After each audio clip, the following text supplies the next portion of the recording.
Yangzom, hey, congratulations on your new documentary, Mola, a Tibetan tale of love and loss. Thank you so much. More of a congratulations is being showcased at South by Southwest this year. How do you feel about that? We're very excited. We applied to so many festivals, and eventually you're like, okay, so it's not going to happen. I think it's for a lot of indie filmmakers, the same thing. We submit to festivals and hope we're going to get in one of the top tier festivals. And so when we got the positive news about South by Southwest, it was really exciting. That is terrific to hear, and I'm very happy for you. So let me ask that obligatory question first: is what actually sparked you to do this documentary in the first place? Well, in around 2013, 14, my father and I had the same idea. We wanted to capture Mola's life today at her age, almost 100 years old, because she is this very charismatic person, or was this charismatic person. She was a Tibetan nun who had to escape Tibet in 1959 and continued living as a nun in exile her whole life. And so we felt like it's important to capture her everyday life, which is um, which she continued to live like in Tibet and still be like being an immigrant. And then while we started to film her, we didn't have really like an idea about what the film is going to be. It's just like we started, and over the years, she suddenly told my mother that she wants to return to Tibet and die there. And so Mhm. that gave us the story. Like it's about aging, it's about preparing for death, not being afraid of death. It's about an immigrant who wants to return home and die in the country they were born and raised in. Now, did you, it didn't seem like you did much convincing with your mother and your grandmother for this project. It seems like they're very eager, especially the fact that I find a lot of Tibetans to be very reserved when it comes to this type of topic. That's true. My grandmother, my mother are very open, and they agreed to be in the film because we said it's something for Tibet, because we have to be political in a way. Our lives are political because we are Tibetan. And so it's a different way of making people aware of what happened in Tibet through old Tibetan nun and her story, and through my mother's story, of course, being born in Tibet, had to run away when she was 6 years old and grew up as a refugee in India until my father met her years later in India as a Swiss student. And so my mother, of course, in the beginning said, I don't really want to be in front of the camera, and the same with my grandmother. But because it was such a trusted environment, my father mostly filming them, it was okay, and they agreed to it. And it just like was so amazing to see also how open they were with each other, to not be afraid to show all their sides, right? The conflicts, but also their love they have for each other. Now, when you started this project, did you start this project before her 100th birthday? Yes. So she died 5 years ago. Oh my God, yes. And that was 105. So I can't really remember. She was in her 90s when we started. And literally, my father was pointing the camera all the time towards them. And when I was there over Christmas, New Year, or whenever when I happened to be in Switzerland, I was filming her, especially the early morning waking up and the ceremonies. And yeah, it's interesting. She was just so open, and she wasn't afraid of being herself, and that was so beautiful. And we almost felt it was too late to start filming her. We should have started much earlier, because at that age she forgot a lot of the stories she told us earlier on. So we were just a little, yeah, we just felt like we should have started maybe 10 years earlier to record her, but it is what it is. We can't change it. Yeah. Wow, so there's actually much more story behind this beyond the documentary that we haven't heard about, huh? Oh yeah, there's so much more. And I wrote a book like 12 years ago called Across Many Mountains. And that was the story about my grandmother, my mother, and my life, about three generations of Tibetan women. And so the film is not that, but there we were able to capture so much about her early lives in Tibet and the Chinese invasion and their lives in exile. And so through a film, I can't just have a voiceover saying all this. So it was more like her talking, and it just became a very different film, which was totally okay. We weren't sure how that we interviewed her, but it didn't really work out. So we just skipped that and went on with like just the filming her in the moment. And we couldn't repeat anything either. We couldn't tell her like, can you come out that door again? It was just like we either capture it or not. Now, before I proceed back, I want to just take a slight turn because I want to get into your background as a third generation Tibetan yourself. Tell us about your link to this culture and how you like to revisit this because I looked through your filmography. You have made films about this about this country, about this culture before, and it seems like you keep on reconnecting with this.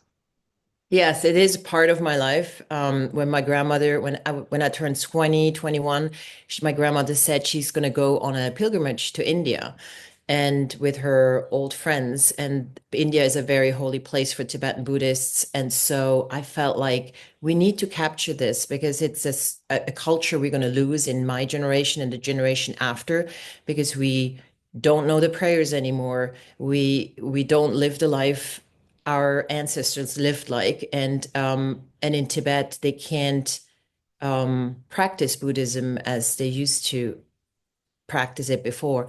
And so that was the first time I got involved in like doing a documentary up with her, traveling for 3 months through all these holy places. And that film was never really shown, but it was like my first step into documentary filmmaking. It's fascinating because in this film you have archival footage of some Tibetan culture in there. Tell us about your discovery and restoring it to make it part of your film. Yeah, that was a long process. My father and I researched a lot online to find different archival footage of Tibet because we see always the same ones and there aren't that many of that time. So we went everywhere, like research. We went to Czech Republic, we went to Russia because there we found some very interesting archival footage. And then of course we found at the Spielberg Foundation the film of Himmler where they went to Tibet, and that's where we found also a lot of like footage of that time, how the Tibetans lived. Of course, you also have old family footage videos in this film too. Is the restoration process a little bit different and to put into your film here? It was an 8 millimeter film, and my father at that time didn't really have money, but he got a few of those films, and that was the only footage we really had, which was nice of us. It wasn't a lot, so actually, almost everything we got, we put in the film. So it's really precious, and just because of how expensive it was at that time, he wasn't able to buy more of that footage or of that film. Yeah, absolutely. I could see a lot of the the production that we actually went on to this film, and it's a lot of effort. Now, the other effort, which is the participation of your father, is trying to get your grandmother to Tibet, and that's what it shows in the film. It seems like it's a very long, enduring process. Can you tell us about the difficulties of getting her to Tibet, especially with the visas? Well, yeah, in the film you can see that there was so many emails going back and forth, and it went over a year and a half, I think, even because the Chinese government doesn't really want to give visas to Tibetans, even if you are a Swiss citizen by then. Um, and and so it just took a lot of convincing and backdoors and support from also the Swiss government and just to continue being persistent. And my father is very persistent, and he just knew that he's not going to give up until she will get her visa to be able to go to Tibet.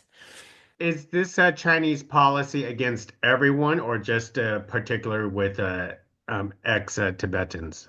It's in particular for Tibetans, especially she has a Tibetan name, right? So I have my first name is Tibetan, my last name is Swiss. So I would probably have a hard time getting a visa, also because I was politically active. I've wrote a book. I did this documentary, and that tells the truth of Tibet's story, but that is not the story China tells. So we are kind of like on a blacklist. I wouldn't even try to get a visa for myself because you just don't know what's going to happen. And for my grandmother, because she's such an old woman, we felt it's safe for her because she wants to go there to die. So this explains the reason why there were limited footage in Tibet, and you had to rely on other sources to fill in those blanks, right? Exactly. We were thinking about sending someone or have someone to shoot there, but we also knew that we would put them in jeopardy, and it's just not something you can just do and take a camera and film. And so it was like cell phone footage from, friends who who shot Mola in her element in Tibet. Now, can you describe in what how Mola, your grandmother described how much Tibet has changed since she actually visit there? So for Mola, because at that time she was already 100, she wouldn't really remember or Hmm. she didn't tell us really much, but we do know it changed a lot. Lhasa, the capital, grew immensely. The villages, which were very remote, they had to relocate closer to the main streets. So it changed a lot. It's in schools, Tibetans have to learn Chinese as the main language. Tibetan is barely or not even taught anymore. So it's everything is geared to eliminate the Tibetan culture in Tibet and tell the wrong story of what happened actually to Tibet. And the sad part is a lot of Tibetans in Tibet believe that story because they're so brainwashed. So we Tibetans in exile, we're the ones who can still tell the true story because we have freedom of speech and can actually tell what happened to Tibet and what happens still today in Tibet.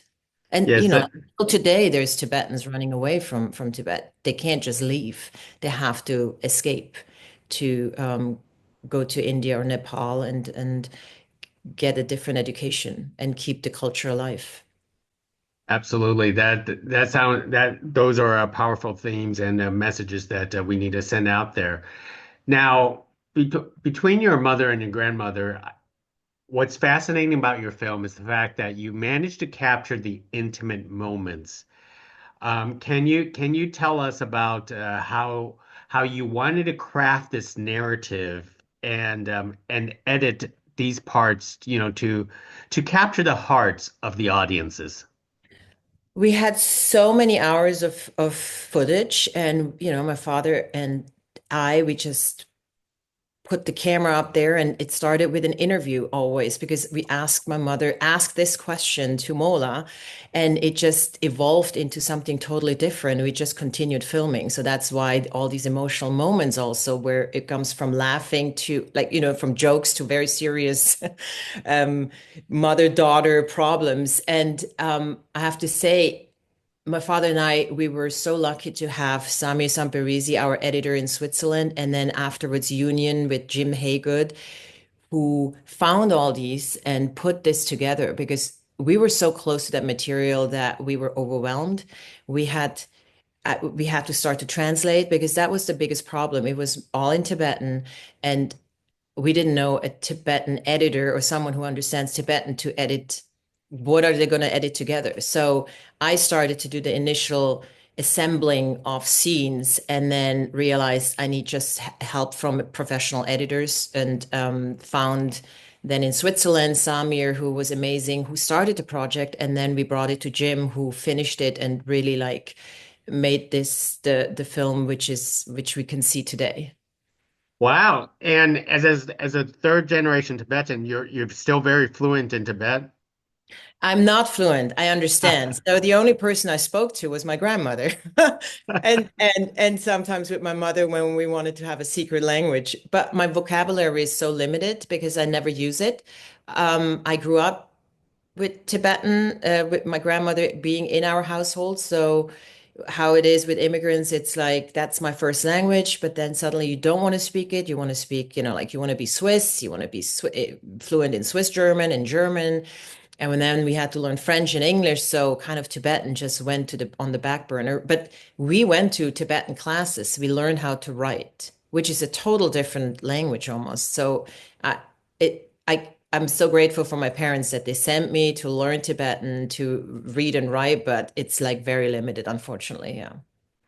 Now you captured the mother-daughter moments intimacy of very well, and but you also continue to capture the moments all beyond 100. Can you talk about that? Because a lot of people like to keep that more private, if you know what I mean. Yes, totally. And we struggled about, like the scenes in the hospital. There were many, many more. My father filmed all these, and it was a decision of us and also of my mother, what are we okay to show and what not. But this is part of life, and this is part of death. Life and death are so close together. And so that was the end of her life. And so we felt it was necessary to show and not just to pretend, like to show only the good things. I think it was just important to be very honest about how aging looks also and how it looks when you're close to death. And I felt it was always in dignity and it was never exposing her. And that was very important for all of us, like for like everyone was involved in the project. In the end, how would you like your grandmother Mola to be remembered as? As this amazingly funny, charismatic, humble, honest person who lived life to the fullest and in the present and always was there for everyone else. She would give her food before she even ate to someone else. So that's who she was. And I learned so much from her because, um, yeah, I miss her. It's just like, and now I get very emotional because she was just always there for us and for everyone else. Like she always put everyone in their prayers, not just praying for herself. So she was a giving, um, amazing human being. Yeah, I could tell you really love her and miss her. Yangzom, I'm starting to take a lot of your time already, but could you Yeah. tell us what is up next in terms of projects for yourself? So, I always wanted to put Across Many Mountains, turn Across Many Mountains, my book into a film. And that would be like a very epic film about three generations of Tibetan women, mostly focused also about my grandmother's life, starting at 6 years old when she decided to become a nun, and about my mother's life, about the love story between my mother and my father in India. And so that is something in the works as a feature film. um, it's been in my mind for a long time to find the right investors and producers, and so I hope with this documentary it opens doors to tell that story fictionalized, but it's a memoir and a true story. Then let me wrap it up with one last question before I let you go. As audiences at South by Southwest have a chance to watch this documentary of Mola and hopefully more film festivals down the road and other avenues, what is the one most important take that you hope audiences walk away with after watching your film? That whatever hardship you have to go through, there is always something, like positive, and just to continue to be resilient and never give up. And I think that was who Mola was. She always believed that Tibet one day will be free, and she never gave up, and she always continued living the fullest with a lot of humor and laughter. And I think that's something I always keep for me, and I hope everyone else can feel that too. You know what? You're a wonderful conversationalist. I am very glad you made this documentary, and I really hope that you travel to South by Southwest and enjoy and watch the audience's faces enjoy your documentary there. So, thank you Thank you very so much, much. Yangzom. Thank Thank you. you so much, Geek. Thank Thank you. you. Yeah. Thank you.